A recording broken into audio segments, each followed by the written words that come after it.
네, 우리 학정급여 제도 계속 보겠습니다. 그 다음 이제 할인율에는 이제 보시면 퇴직급여 예상 지급 시기가 이제 반영되죠. 그래서 실무적으로는 퇴직급여 예상 지급 시기, 예상 금액, 지급 통화를 반영하는 단일 가중 평균 할인율을 적용하면서 할인율의 퇴직급여 예상 지급 시기를 반영할 수가 있다. 이제 상대적으로 지급 시기가 늦은 급여에게는 수익률 고선의 현행 시장 수익률 예상 지급 시기까지 확정하여 상대적으로 추정한 할인율을 적용한다.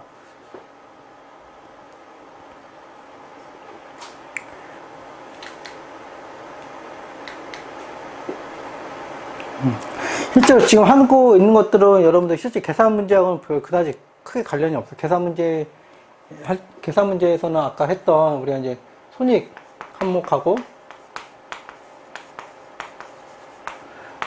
두 번째 손익 항목하고 두 번째 이제 기타 포괄 쪽 이게 뭐냐 요게 이제 중요하게끔 되어 있습니다. 그래서 지금 하는 거는 그 학정 급여 제도를 어떻게 산정하냐 상정 절차에 대해서 하는 거고 계속 제가 말씀드리지만 주로 이거는 이제 보험 계리 아까 이제 기준서 나온 것처럼 보험 계리 쪽에서 하는 영역입니다. 그래서 그쪽에 이제 잘 기준서대로 하고 있는지를 여러분들이 검토할 때 보시면 돼요.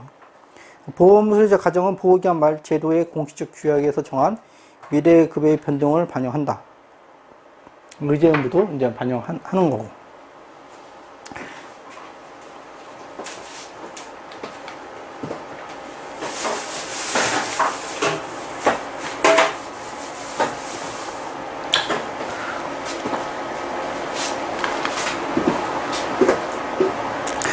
그 다음 이제 보호기만 현재 제도의 공식적 규약에서 정하지 않는 미래의 급여 변경은 보험 수요자 가정에 반영하지 않는다. 그러한 급여 변경은 다음에 효과를 가져갈 것이다. 그래서 제도의 변경, 의제 의무는 반영하지만 의제 의무 그러니까 공식적 규약, 의제 의무는 반영하지만 그 외에 정하지 않는 것들은 보험 수요자 가정에 반영하지 않습니다. 그래서 그런 것들은 이제 급여 변경일 전에 이미 제공된 종업원 근무에 대한 급여 변경은 과거 업무가 생기고, 급여 변경일 이후에 제공된 종업원 근무에 대한 급여를 변경하는 범위엔 해당 근무가 생기고, 뭐 이런 게 생기고. 그래서 중요한 거는 정해지지 않은 거. 정해진 것만 하는 거죠, 정해진 거. 그러니까 의제 의무도 정해진 거라고 보는 거예요. 정해진 것만 반영하는 겁니다. 그 다음에 미래 임금 상승은 물가 상승률, 연금 승진, 그 밖에 관련성 있는 요소를 고려해서 추정한다. 그래서 이런 거이기 때문에 실제로 이제 회계팀이나 이런 데서 하기가 좀 쉽지 않습니다.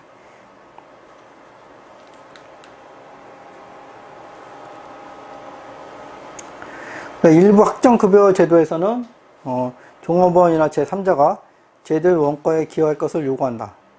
종업원의 기여금은 급여에 대한 기업의 원가를 감소시킨다.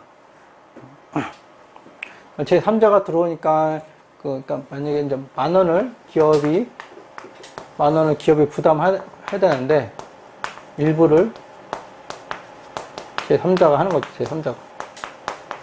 제3자가 참여를 하는 거면 그 얘기를 하는 거예요. 기업은 제3자의 기여금이 급여에 대한 기업의 원가를 감소시키는지 보상권인지 판단하는 거죠. 그러니까 급여를 줄이는 건지 보상을 해주는 건지를 보는 거예요. 그래서 보상권이면 당연히 이제 자산으로서 또 그 검토를 해야겠죠. 종업원이나 제3자의 재량적 기여금은 제도에 대한 기여금이 납부될 때 근무 원가를 감소시킨다. 근무 원가를 그러니까 제3자가 주면 우리가 보통 근무 원가 장기 근무가 생기고 급여 채무가 생깁니다. 이렇게 회계 처리하고 제3자가 이제 들어오면 근무 원가를 줄이고 돈 받았으니까 자산이 들어겠죠. 현금 등 뭐 이렇게 해겠죠. 이런 식으로 감소시키라는 겁니다.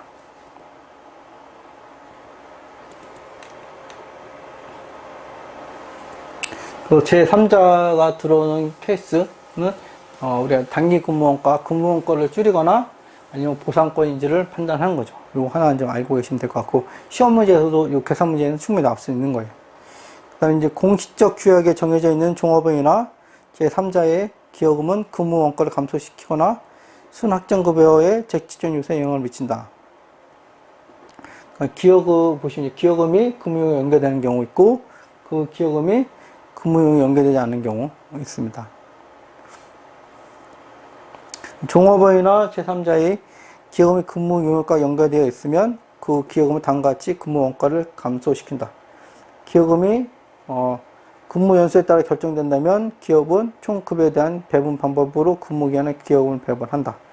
그래서 우리 연계되어 있는지에 따라서 근무 원가를 감소시키기도 하고 부채 쪽에서 조정되기도 하고 그렇습니다.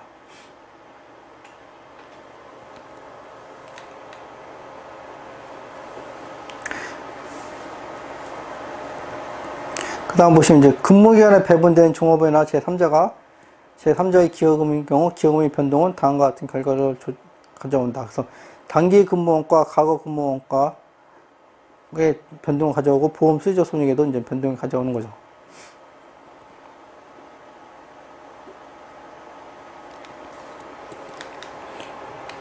주석에도 이제 기여금, 제3자에 대한 기여금 같은 것도 주석 공시하게끔 되어 있습니다.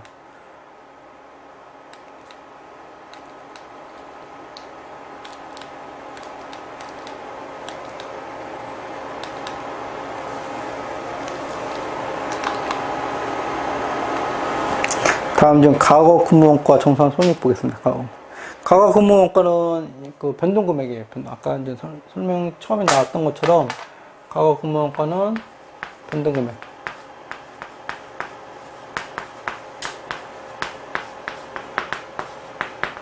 변동 금액이고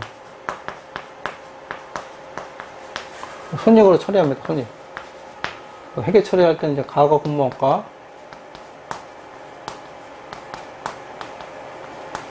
XXX 그다음에 채무 이렇게 되는 거예요. 과거 근무원가나 정산 손익을 결정할 때 사회적립자산의 현재 공정가치와 현재의 보험수지적 가정을 사용하여 다음 일과 이를 반영한 순학정급여 부채를 재취전한다. 과거 근무원가는 이제 제도의 변경, 축소 이런 거에서 나타난다 그랬죠. 그래서 제도의 개정, 축소, 정산 전에 제도에서 제공된 급여와 사회적립자산 변동인 거죠. 이 변동. 제도의 개정, 축소, 정산이 한꺼번에 일어나는 경우에는 제도의 개정에 따른 과거 근무원가, 축소에 따른 과거 근무원가 정산 손익을 구분할 필요가 없다. 그러니까 이게 개정 때문인 건지 축소 때문인 건지 구분하지 말라는 겁니다. 굳이 그렇게까지 할 필요 없다. 경우에 따라서는 제도에 따른 급여를 변경하고 개정된 급여를 나중에 정산하는 것과 같이 정산 전에 제도를 개정할 수가 있다. 이 경우에는 정산 손익을 인식하기 전에 과거 근무원가를 인식한다. 정산 전에 제도를 개정할 수 있다. 이때는 그 정산 손익 인식하기 전에 과거 근무원가를 인식한다. 그러니까 순서대로 인식하라는 거죠. 순서대로 하라.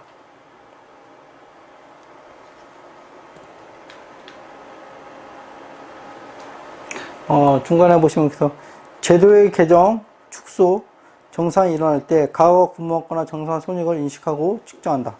이때 하는 거죠. 원칙상으로. 이때 자산인식 상환 효과는 고려하지 않는다. 자산인식 상환은 고려하지 않는다. 과거 근무원가나 정산 손익을 인식한 후 제도의 개정, 축소, 정산 후에 자산인식권을 결정하고 자산인식 상환 효과의 변동을 인식한다. 그러니까 총액으로 과거 근무원가를 조정한다는 겁니다. 총액으로 과거 근무원가하고 정산 손익을 인식한 다음에 그 다음에 그 자산 인식 상환 효과의 변동을 조정한다는 거죠. 순서대로 하는 거예요. 그래서 과거 근무원가를 산정할 때는 상환 효과를 전혀 고려하지 않는다. 이걸 의미하는 거예요. 그 다음에 이제 과거 근무원가 먼저 총액으로 조정하고 그 다음에 상환 효과 고려 이런 얘기를 하는 겁니다.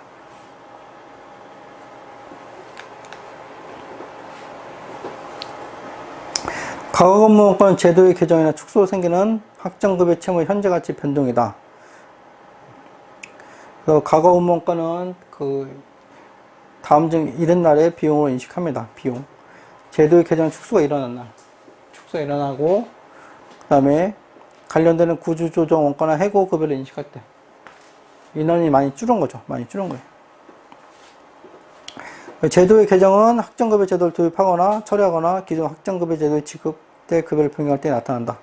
제도의 축소는 제도의 대상이 되는 종업원 수를 유지적으로 감소시킬 때 일어난다. 축소는 공장 폐쇄, 영업 중단, 제도의 종료나 중단과 같은 독립된 사건에서 비롯될 수 있다. 처음에 정의에 나왔던 거랑 거의 비슷한 겁니다.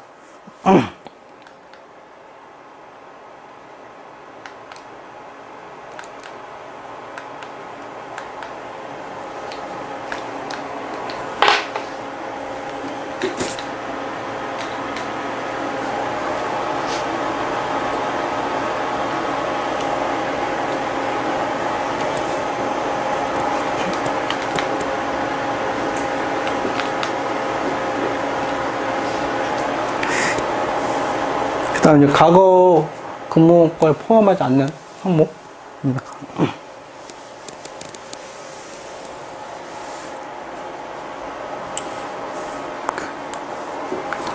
과거 근무원가 포함하지 않냐는 항목은 다음과 같다. 이런 것들은 참고해서 보시면 될 것 같습니다. 보시면 될 것 같고.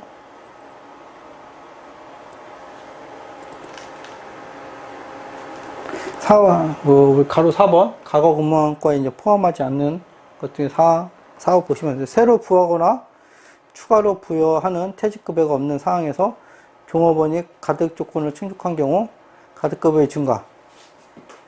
요거는 이제 우리 과거 근무원가로 보지 않는다는 거죠.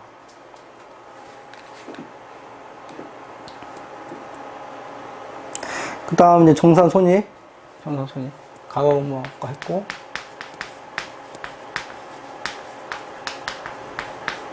다음 정산손익입니다.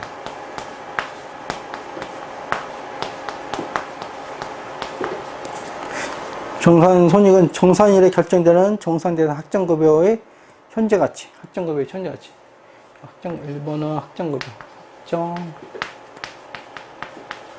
학정급여 채무의 현재가치.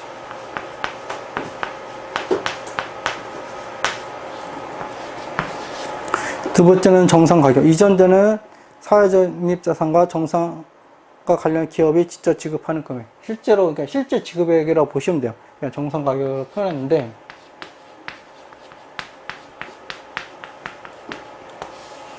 그러니까 1번은 기업이 장부상에, A라는 직원, 종업원이 있으면 A라는 종업이 퇴사할 때, 학정급여 채무, 쌓아놓은 퇴직금이라고 생각하시면 될 것 같고, 2번은 실제 그 퇴직금, 지불에 대한 퇴직금. 그래서 이거는 이제 우리가 종합세법으로 치면 이제 소득세 쪽에, 퇴직소득 쪽에 찍히는, 그쪽에서 관련되는 정산소득이라고 보시면 돼요. 그래서 장부상 금액하고 요게 정산손익인 거죠. 그래서 실제로, 급여 채무가 100원인데, 실제로 이제 정산해볼 때 120원입니다. 그러면 20원 더 추가적으로 주는 거죠.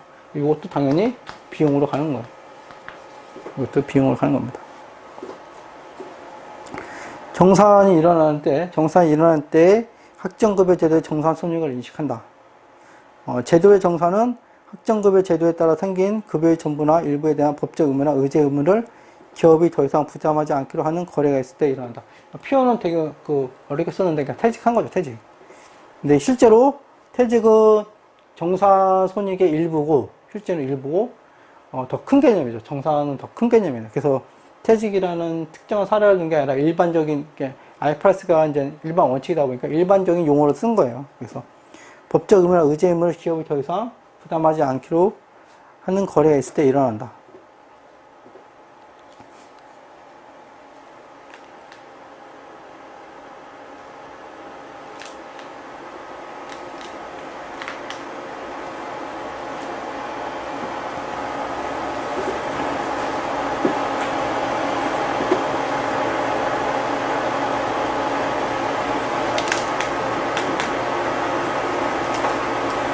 그래서 지금까지 했던 게 우리가 사회적립 자산이 아니고 학정급여 채무였어요. 학정급여 채무. 학정급여 채무는 이제 단기 근무원가.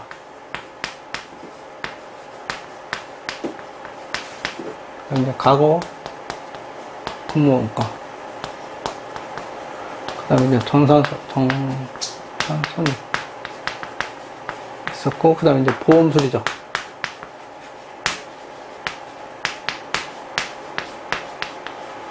하나 안 나온 게 이제 이자 비용. 당연히 이자 비용 하겠죠. 현재 가치. 그러니까 우리가 확정급여 채무는 현재 가치이기 때문에 점점점 미래에 실제 명목 금액으로 바꿔주는 거예요. 그렇기 때문에 이자 비용도 가는 겁니다. 이자 비용 하면은 상대 계정은 당연히 채무죠, 채무. 이렇게 되는 거예요. 얘도 채무인 거고, 얘도 채무인 거고. 얘는 채무는 아니죠. 이제 정산손익은 채무를 줄여주고, 이때는 채무를 줄여주고, 실제로 현금이 나가고, 그 다음에 정산손익이 나오니까 실제 채무는 아니죠. 얘는 퇴직금을 정산한다고 보시면 돼요. 근데 보험수적은 기타 포괄이고. 이렇게. 지금부터는 사회적립자산입니다. 사회적립자산. 사회적립자산은 기본적으로 이제 제도가 있고, 그 실체를 만들어야 되고, 그 다음에 기업이 사회적립자산에 이제 납부를 해야 되는 거죠. 기업을 납부하는 겁니다. 그러면 그 운용을 해서 이자도 생기고, 뭐 생기는 거죠. 사회적립자산의 공정가치는 가소적립액이나 초과적립을 결정할 때 확정급여 채무의 현재 가치에 차감한다. 그래서 우리가 공시할 때 그래서 순확정 요 얘기가 그래서 순 확정 급여 부채 이렇게 되는 거죠. 차감한다고 그랬으니까. 보호기업이 기금에 납부해야 하는 미지급 기여금과 기업이 발행하고 기업이 보유하고 있는 양도할 수 있는 금융상품 사회적립자산에 포함하지 않는다. 종업원 급여 관계없는 기부금, 기금 부채가 있는 경우 사회적립자산은 그만큼 감소한다. 참고하시면 될 것 같고.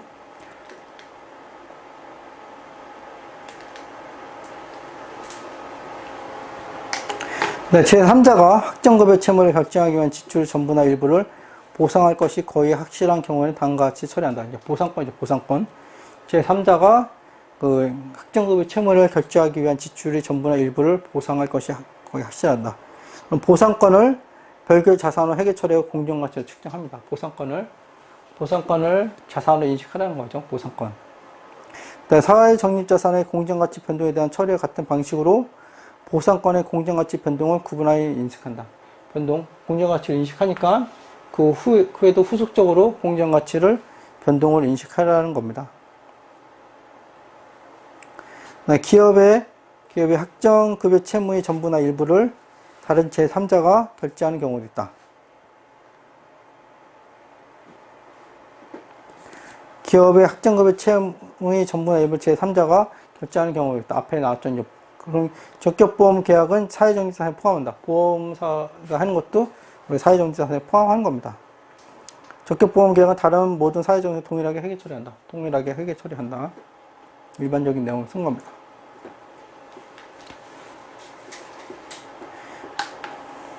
그다음 이제 기업이 보유하는 보험계약이 적격보험계약에 해당하지 않는다면 그 보험계약은 사회적립자산에 포함하지 않는다. 적격보험계약에 해당돼야 되죠. 그 다음에 맨 밑에 보면 이제 보상금액의 전부나 일부를 해소할 수가 없다면 해당 보상권을 감액해야 된다. 그래서 앞에 나왔던 이 보상 개념은 이제 우리 적격보험 개념 이런 식으로 적격보험 계약을 설명해 주는 겁니다.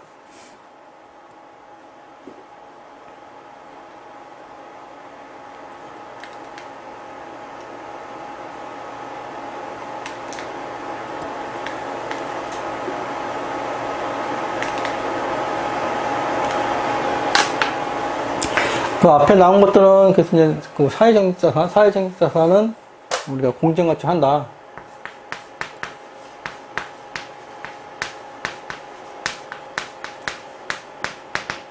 공정가치를 한다.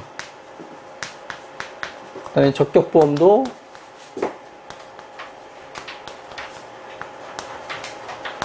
여기에 포함된다. 이런 걸 얘기하는 거 있습니다. 그 다음은 이제 확정급여 원가의 이제 구성요소가 되어 있고, 확정급여 원가의 구성요소를 다음과 같이 인식한다. 근무원가를 단기 손익에 인식하죠. 근무원가. 요 근무원가는 여러 개가 있었죠. 요 근무원가는. 우리가 단기 근무원가가 있고, 가가 근무원가가 있고, 그 다음에 정산 손익이 있고, 이렇게 되어 있습니다. 손익으로 인식한다. 그래서 손익으로 인식한다는 거고, 순확정 급여 자산부채의 순이자를 단기 손익에 인식한다. 그래서, 얘는 우리가 확정급여 채무는 이자 비용인 거고, 사회적립자산의 이자 수익인 거, 요 얘기를 하는 겁니다. 그 다음에 순확정 급여 부채의 재측정 요소들은 기타 포괄로 인식한다는 겁니다. 단기 근무 원가하고 이자 관련된 부분은 손익 부분이고, 그 외는 전부 다 기타 포괄 손익으로 인식한다. 그 얘기를 써놓은 거예요. 그 다음에 여기 보시면, 기타 포괄 손익에 인식되는 순확정 급여의 재측정 요소는 후속 기간의 단기 손익으로 재분류하지 아니한다. 그러나 기타 손익에 인식된 금액을 자본 내에서 대체할 수가 있다. 그러니까 우리 기타 포괄이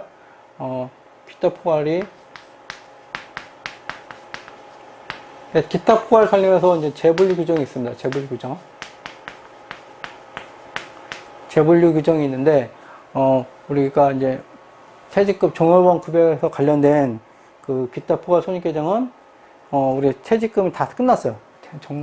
기업 종업원이 다 나가거나, 사람이 적립됐던 거를 다 끝났다고 했더라도, 기타 포괄 손익에 있는 거를 이제 단기 손익을 하거나 딴 데로 가지 않는다.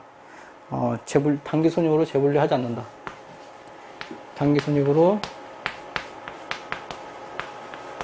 재분류 하지 않는다.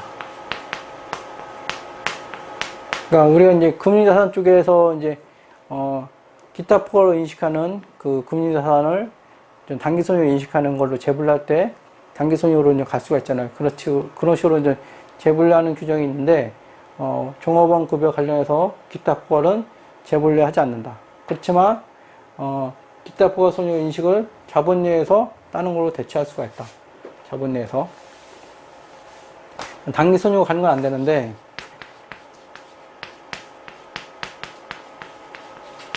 자본 내에서는 된다. 가능. 그래서 기타 포괄 손익을 그래서 이익형으로 대체할 수가 있는 거예요. 실제로 이제 명확하게 어떤 계정으로 가란 말은 없지만, 갈 수 있는 계정은 이익형밖에 없어요. 실제로 이제 기타 포괄이 갈 수 있는 것들은 어차피 자산부채 관련된 게 없어지고 다 사라지면 결국엔 가는 데가 이익형밖에 없기 때문에 이익형으로 갈 수가 있는 거예요. 근데 단기 손익 통해서 가는 게 아니라 바로 이익형으로 갈 수가 있는 거죠. 그래서 단기 손익 재분류 안 되고 자본 내에서만 바로 직접적으로 대체 가능하다. 그것만 알고 계시면 되고.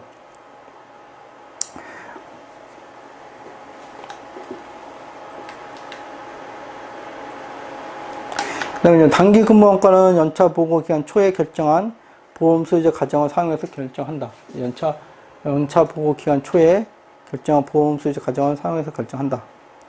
그 다음에 우리 순이자 부분, 순확정 급여 부채 순이자는 순확정 급여 부채의 할인율을 곱해서 결정한다. 그러니까 실제로 이자를 받는 거를 인식하는 게 아니라 추정된 거잖아요. 할인율을 곱한 거예요. 그렇기 때문에 사회적립자산으로부터 실제 받는 이자 수익하고 추정된 요 이자 수익과 다른 겁니다. 그 다른 거는 우리가 기타 포괄 쪽에 들어가는 거예요.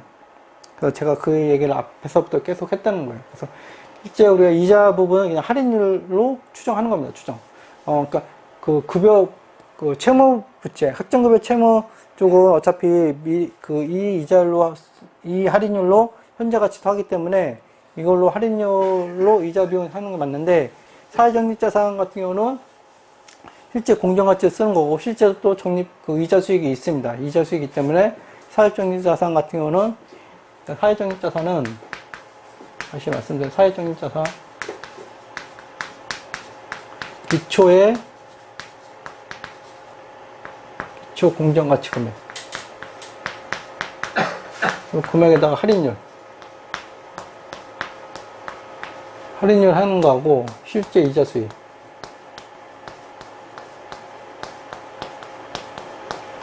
다를 수밖에 없어요. 실제 이자 수익은 사회적립자산의 기준이 계속 왔다 갔다 바뀌기 때문에 바뀐 거 기준으로 이제 계산되기 때문에 실제 수익이 다릅니다. 그러면 이 차이는 어떻게 하냐? 차이는 기타 포괄 손익을 가는 거예요.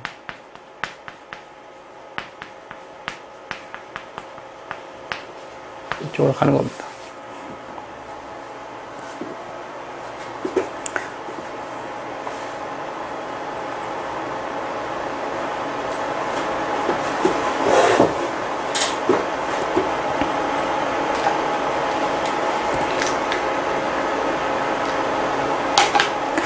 다음 순학정급여 부채 순이자는 사회정치자산 이자 수익, 학정급여 채무 이자원가 자산 이자로 구성되는 것으로 볼 수 있다. 사회정치자산 여기 나오는데 사회정치자산 이자 수익은 사회정치자산의 수익 구성 요소, 사회정치자산의 공정가치에 공정가치 할인율을 곱해서 했잖아요. 이렇게 이제 공정가치 할인율을 해서 결정해서 결정이 되는 거예요.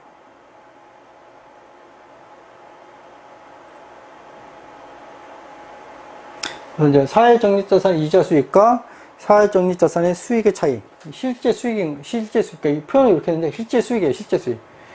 사회적립자산 이자 수익과 그러니까 추정, 할인율을 곱한 이자 수익과 사회적립자산의 수익의 차이. 실제 이자 수익 차이는 재측정 요소에 포함된다. 기타 포괄 손익으로 간다. 이 얘기입니다. 기타 포괄 손익으로 조정된다. 그 얘기입니다.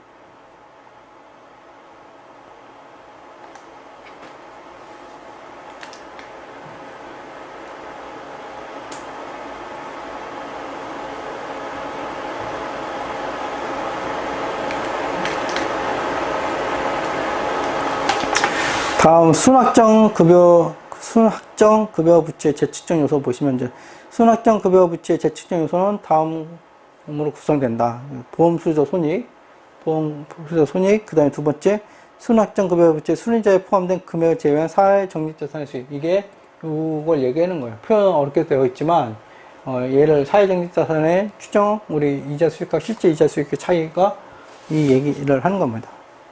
그래서 실제로 여러분들 실제 교과서, 그러니까 시중에 파는 교재들 보면 이런 식으로 이제 표현을 해놨습니다. 요 부분을. 그 다음에 보시면 이제 보험수수자 손익은 보험수수자 가정의 변동과 경험 조정으로 인한 학정급의 채무 현재 가치 증감에 따라서 생긴다. 보험수수자 손익이 생기는 원인은 얘는 다음과 같다. 보험수수자 손익은 우리 변수들 있잖아요. 변수들이 바뀌기 때문에 당연히 생길 수밖에 없습니다.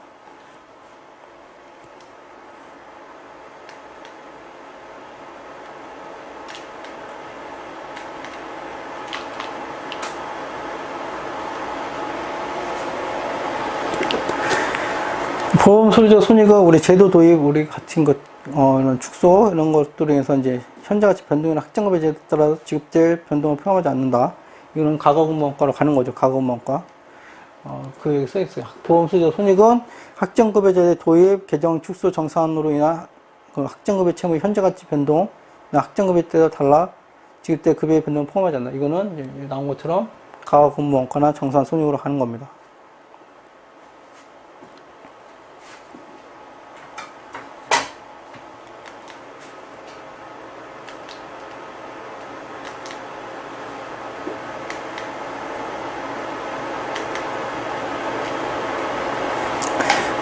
그 다음에 이제 상계하는 부분, 우리가 이제 상계를 할 수가 있어요. 학정급여 제도는, 우리가 상계를 할 수가 있고, 그 다음에 유동, 비유동 관련해서 보면 이제 퇴직급여 관련된 자산과 부채를 유동 부분과 비유동 부분을 구분하여 하는지는 특정하지 아니한다. 그러니까 뭐 이렇게 어떻게 하라는 거를 기준이 없다는 거고, 실제 실무에서는 일반적으로 비유동 부분에 많이 하고 있습니다. 비유동 부분 쪽으로. 요거 정도만 알고 있으면 될 것 같아요. 지문 문제가 나올 수 있기 때문에, 퇴직급여 관련된 자산 부채를 유동으로 본다, 뭐, 한쪽으로 본다, 이런 식으로 지문 나올 수가 있기 때문에 하나 아시면 될 것 같고, 마지막으로 해고급여는 한번 보시면 될 것 같고, 시간 관계상 마지막에 있는 문제 하나 풀고 마치겠습니다.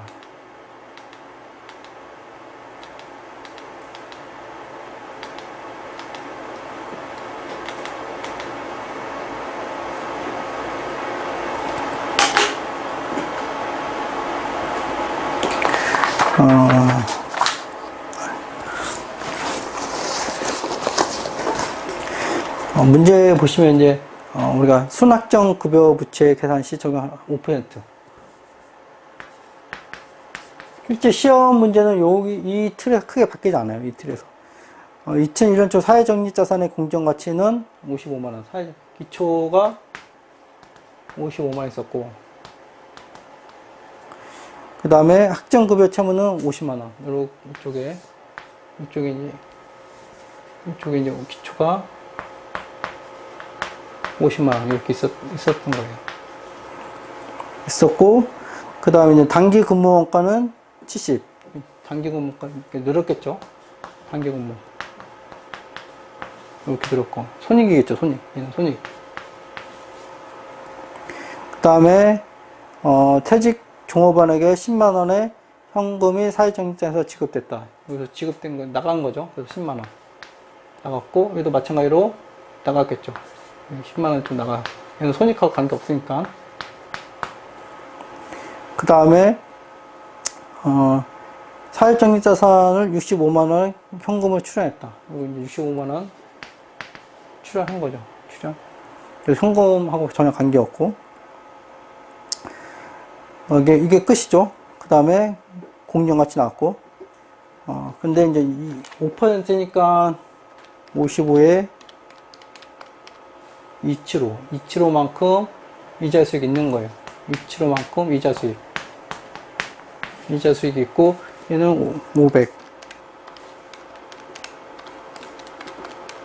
25. 25만큼 이자 비용이 있는 거죠.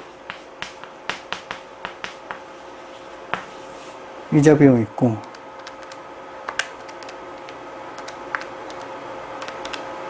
그래서, 요게 손익이고, 이 비용, 이자 수익. 그래서 빼면은, 이렇게 빼면은 69.7. 요게 그래서 이제 단기 손익이 나오는 거고, 그 다음에 얘의 어디까지 했죠 우리가? 공정가치 1350인데 1350이고 공정가치 1350 그 다음에 확정급여는 여기 1200이에요. 그래서 기타 포괄이 얼마냐면 여기 100 120 더하기 100 빼기 50 빼기 70 빼기 25 7호. 여기 이제 기타 포괄이 7호. 이 기타 포괄이 생긴 거예요. 재치적 요소로 7호 생겼고, 얘는 1350, 그 다음에 학정급여 자산인식 금액이 여기는 둘이 5만원 차이 났고, 여기는 10만원. 1350, 120, 10만원이니까 얘는 1350이 아니라 10만원이니까 1300이 된 거예요. 1300. 그래서 실제로 여기 쪽 포함하면은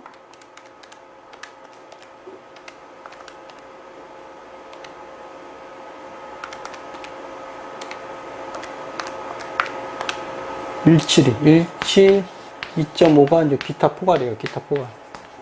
172에서 7호, 요 7호 빼면은 이제 97.5가 기타 포괄이 이제 증가되는 거예요. 그래서 실제로 이 문제의 키포인트는 여기 상한 금액 이 키포인트예요. 여러분들께서 얘를 이제 읽고 해석할 수 있느냐에 따라서 이 문제가 풀리냐 안 풀리냐가 결정되는 겁니다. 그래서 여러분들이 이런 지문 하나 줄 때 얘가 이제 문제 풀은 필요한 지문인지 아닌지를 해석할 수 있는 능력도 좀 필요한 겁니다. 이것으로 종합원급을 마치겠습니다. 수고하셨습니다.